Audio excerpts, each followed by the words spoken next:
കൊച്ചിയിൽ നിന്ന് തവാങ്ങിലേക്കുള്ള B6-ലുള്ള ഇലക്ട്രിക് യാത്രയിലെ മൂന്നാമത്തെ ദിവസമാണ്. 2 ദിവസം കൂടി ഇന്നലെയാണ് നമ്മൾ റൂം എടുത്തായിരുന്നത്. ഇപ്പോൾ ഇവിടുന്ന് റൂമിൽ നിന്ന് ചെക്കൗട്ട് ആവുകയാണ്. നമ്മൾ ഒഡീഷയിലേക്ക് എൻ്റർ ചെയ്തിരിക്കുകയാണ്. അങ്ങനെ ഹൈവേയിലൂടെ പോകുമ്പോഴാണ് നമ്മുടെ വണ്ടർലയുടെ ബോർഡ് കാണുന്നത്, നമ്മുടെ ചിറ്റിലപ്പള്ളി. ഹോട്ടലിൽ നിന്ന് തന്നെ ചാർജ് എല്ലാം ഫുള്ളാക്കിക്കൊണ്ട് അത്യാവശ്യം ഭുവനേശ്വർ ഒരു വണ്ടി എത്തുമെന്നാണ് പ്രതീക്ഷിക്കുന്നത്. അങ്ങനെ പോയിക്കൊണ്ടിരിക്കുകയാണ്. ഹൈവേ എല്ലാം അടിപൊളിയാണ്, 6 ലൈനാണ്. അതുകൊണ്ട് തന്നെ അഡാസ് എല്ലാം അത്യാവശ്യം ഇട്ടാണ് ഞങ്ങൾ വണ്ടി ഡ്രൈവ് ചെയ്തുകൊണ്ടിരിക്കുന്നത്. ലെയിൻ കീപ്പും അതുപോലെ അഡാപ്റ്റീവ് ക്രൂസ് കൺട്രോളൊക്കെ കൃത്യമായിട്ട് വർക്ക് ചെയ്യുന്നുണ്ട്. നമുക്ക് വളരെ എഫർട്ട്ലെസ് ആണ് ഇതെല്ലാം എനേബിൾ ചെയ്തിട്ട് നമ്മൾ ഡ്രൈവ് ചെയ്യുമ്പോൾ. ഇപ്പോൾ ഞങ്ങൾ വെസ്റ്റ് ബംഗാളിലേക്ക് കടന്നു. ഇവിടുത്തെ വെജിറ്റബിൾ മാർക്കറ്റൊക്കെ കണ്ടോ, ആളുകളെല്ലാം നിലത്ത് ഇരുന്നിട്ടാണ് കച്ചവടം ചെയ്യുന്നത്. ഞാൻ 2018 ഇതിൽ ട്രാവൽ ചെയ്തിട്ടുള്ളതാണ്. പക്ഷേ ഇപ്പോഴും വലിയ വ്യത്യാസങ്ങളൊന്നും അവരുടെ ലൈഫ് സ്റ്റൈലിലൊന്നും നന്നായിട്ട് നമുക്ക് കണ്ടാൽ ഫീൽ ചെയ്യില്ല. ഏകദേശം 10 കോടി ജനങ്ങളുണ്ട് ഇവിടെ.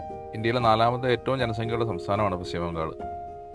ഹിമാലയത്തിന് അടിവാരത്തിൽ നിന്ന് ബംഗാൾ ഉൾക്കടൽ വരെ വ്യാപിച്ചിരിക്കുന്ന ഒരു സ്റ്റേറ്റാണ് വെസ്റ്റ് ബംഗാൾ. അങ്ങനെ കൊൽക്കത്തയ്ക്ക് 100 കിലോമീറ്റർ മുമ്പ് നമ്മൾ വണ്ടി ഒന്ന് ചാർജ് ചെയ്യാൻ വേണ്ടി നിർത്തിയതാണ് ഒരു ഹോട്ടലിൽ. അപ്പോൾ അതിൻ്റെ അടുത്ത് തന്നെ നടന്നൊരു റെസ്റ്റോറൻറ്റിലൊക്കെ പോയി നമ്മൾ ഡിന്നറൊക്കെ കഴിച്ചിട്ട് യാത്ര തുടർന്ന് നൈറ്റ് മുഴുവൻ. ഒന്നെങ്കിലും വെസ്റ്റ് ബംഗാളിൽ തന്നെയാണ്, ഇത് തീരുന്നില്ല. ഇവിടെ ഒരു ഹോട്ടൽ നോക്കിക്കഴിഞ്ഞാൽ അതിന് ബോർഡില്ല, കാര്യങ്ങളില്ല, നമുക്ക് മനസ്സിലാവില്ല ഇത് ഹോട്ടലാണ് എന്താണെന്ന്.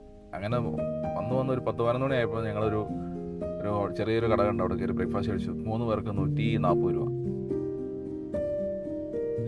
EV കൊണ്ട് പോകുമ്പോൾ ഒരു പ്രോബ്ലം എന്താണെന്ന് വെച്ച് കഴിഞ്ഞാൽ നമുക്ക് വണ്ടി ചാർജ് ചെയ്യുന്ന ടൈമിലാണ് നമുക്ക് ഫുഡ് കഴിക്കാനുള്ള ഒരു സെറ്റപ്പ് ചെയ്യാൻ നമുക്ക് തോന്നുക. കാരണം അല്ലെങ്കിൽ അത്രയും ടൈം കൂടെ പോകുമെന്ന് വിചാരിച്ചിട്ട്.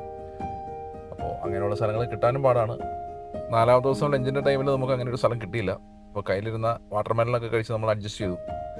അങ്ങനെ പെട്ടെന്ന് എല്ലാം കഴിച്ച് ചാർജൊക്കെ ചെയ്ത് വണ്ടിയിൽ കയറി വന്നപ്പോഴത് മതിയായ ബ്ലോക്ക്, 2-3 മണിക്കൂർ ബ്ലോക്ക്.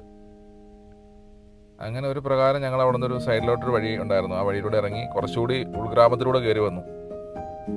ഗ്രാമത്തിലെ വീടുകളൊക്കെ ഉണ്ടോ, വേറൊരു ടൈപ്പ്. അങ്ങനെ വരുമ്പോഴാണ് പ്ലാവിലെ കച്ചവടം. നമ്മുടെ പ്ലാവിലെ വലിയ വണ്ടിയെ കൊണ്ടുവന്ന് വെച്ചിട്ട് സെയിൽ ചെയ്യാം. ആൾക്കാരൊന്നും മേടിച്ചുകൊണ്ട് പോകുന്നുണ്ടോ. എല്ലാവരും അത്യാവശ്യം മടുത്തു. അതുകൊണ്ട് ഞങ്ങൾ സിലിഗുരി വരെ എത്താൻ കാത്തു നിന്നില്ല. അതിന് മുമ്പ് ഒരു ഹോട്ടൽ കിട്ടി. അവിടെ തന്നെ ചാർജ് ചെയ്യാനുള്ള സെറ്റപ്പ് ഉണ്ടായിരുന്നു. ഒരു AC ചാർജിങ് കിട്ടുമല്ലോ എന്ന് വിചാരിച്ചിട്ട് നമ്മൾ അവിടെ സ്റ്റേ ചെയ്തു. നമ്മുടെ വീട്ടിൽ നിന്ന് ഇറങ്ങിയിട്ട് 2800 കിലോമീറ്റർ അടുത്ത് വണ്ടി ഓടിയിട്ടുണ്ട്. ഇപ്പോൾ നാളെ നമുക്ക് 15000 അടി ഹൈറ്റിലോട്ടാണ് പോകേണ്ടത്. അങ്ങനെ അവിടെ എത്തിച്ചേരാൻ സാധിച്ചാൽ അവിടെ എത്തുന്ന ആദ്യത്തെ ഇലക്ട്രിക് കാറായിരിക്കും നമ്മുടെ വാഹനം. Let's see, stay tune.